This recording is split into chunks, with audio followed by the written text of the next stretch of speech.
Media వారికి నమస్కారం sir. మేము Vijayawada Vaishnavi tours and travels ద్వారా ఈ సరస్వతీ నది పుష్కరాలకు వచ్చాం సార్. మొదటి రోజు మాకేం చెప్పారంటే, ఏమండి మీకు చార్ధామ్లో 3-4 షేర్స్ ఇస్తాము, మిగతా వాటి వరకు కామ్గా ఎవరి బెడ్రూమ్ వాళ్ళ మామూలుగా ఇద్దరు ఇస్తామని చెప్పారు. మాకు హరిద్వార్లోనే స్టార్టింగ్ 3-4 షేరింగ్ ఇచ్చారు. అడిగితే గట్టిగా మాట అప్పుడు మార్చారు. తర్వాత మాకు బస్సు పెట్టారండి. ఆ బస్సుకి కనీసం ఒక క్లీనర్ లేడు. అది దగ్గరగా 11 రోజులు జర్నీ చేసే బస్సు అండి. దాంట్లో అంతా వరస్ట్, సీట్లు బాగోలేదు. ఇద్దరు కూర్చోవాలంటే 1.5 అవరే పడుతున్నారు. ఎంతో ఇబ్బంది పడ్డామండి. తర్వాత మళ్ళా మాకు ఇక్కడికి తీసుకొచ్చారండి. ఎక్కడికి? మన బద్రీనాథ్లో అసలు రూములు చూస్తే వాంతులు అవుతున్నాయండి. కనీసం రూముల్లో, బాత్రూముల్లో అంతకుముందు వాడుకున్న కాగితాలు కానీ, అసలు కాగితాలు వాడారు ఎవరో, సోప్ బాక్స్ ఉంది, టవల్ ఉంది, ఏది తీయలేదండి. అడిగితే చేస్తాం, చూస్తాం. ఈ మరి మాకు మటుకు వైష్ణవి ట్రావెల్స్ ద్వారా మేము ఎంతో నమ్మి వచ్చామండి ఇక్కడికి. కానీ వాళ్ళు మమ్మల్ని చాలా ఇబ్బంది పెట్టారు. అసలు పట్టించుకొని కూడా పట్టించుకోవట్లేదు సార్.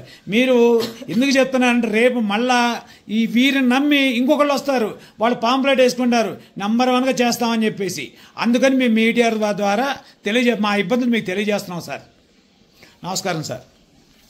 నమస్తే అండి. మీడియా వారికి తెలియజేయండి ఏమనగా, వైష్ణవి ట్రావెల్స్ విజయవాడ వారి ద్వారా మేము యాత్రకు వచ్చి ఉన్నామండి. 41,000 చొప్పున వీళ్ళు వసూలు చేశారండి. లగ్జరీగా ఏర్పాటు చేస్తామని అన్నారు. సరైన ఏర్పాట్లు చేయలేదండి. ఇక్కడ వీళ్ళ ఫుడ్కి దీనికి కొంతమందికి వాంతులు, కొంతమందికి విరోచనాలు అవుతున్నాయి. ఏమాత్రం కూడా పట్టించుకోలేదండి. రూములు అందంగా లేవండి, చాలా వరస్ట్గా ఉన్నాయి. వేరే వాళ్ళు వాడేసిన సోపులు, టవల్స్ కూడా అక్కడ వదిలేశారు. దాంట్లోనే ఉండాల్సి వచ్చింది. అర్ధరాత్రి కూడా వేరే చోటుకి వెళ్ళి తీసుకుందామన్నా కూడా అవకాశాలు లేవు. ఈ వాతావరణంలో లేనిపోని రోగాలన్నీ కూడా మేము తెచ్చుకొని ఇబ్బంది పడాలని చెప్పి మీడియా వారికి తెలియజేయండి ఏమనగా, ఇటువంటి ట్రావెల్స్ సంస్థల ద్వారా వేరే వాళ్ళు ఇబ్బంది పడి వీళ్ళు కేవలం ధనాపేక్షతోటే యాత్రికులను మోసం చేసే ఆలోచనతోటే, డబ్బు పోగేసుకోవాలనే ఆలోచనతో ఉన్నారు తప్పితే యాత్రికులకు కనీస అవసరాలు కూడా వీళ్ళు తెలుసుకునే ఆలోచన చేయకుండా ఇబ్బందులు పాలు చేస్తున్నారు.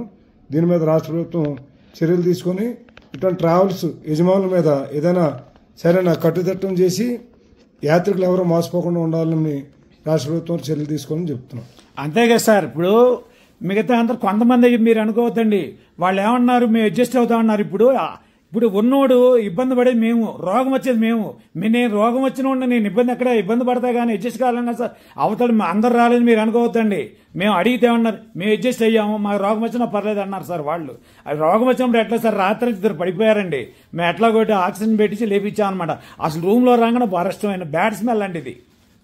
అది సార్, కొద్దిగా మీడియా వారు మీరు కొద్దిగా వారి చర్యలు తీసుకోవాలని వాళ్ళ పేరు మీరు అందరికీ తెలియజేయండి. అందరికీ కూడా అన్ని మీడియా ఛానల్ మీరే తెలియజేయండి సార్.